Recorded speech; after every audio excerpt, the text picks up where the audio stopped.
Deltagerprofilerne i Advanced Board Program er typisk erfarne bestyrelsesmedlemmer eller folk, der arbejder meget tæt sammen med tunge bestyrelser, har sin gang i bestyrelseslokalet og har eksponering for mange af de udfordringer, som professionelle bestyrelser står overfor.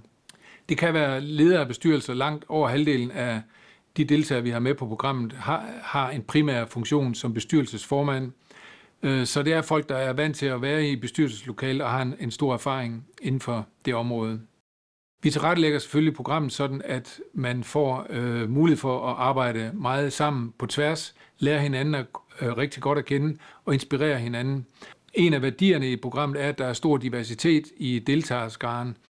Nogle sidder i børsnoterede virksomheder, nogle sidder i kapitalfondsejede virksomheder, nogle sidder i private virksomheder. Den forskellighed, der er i de forskellige grene, gør, at man virkelig kan inspirere hinanden.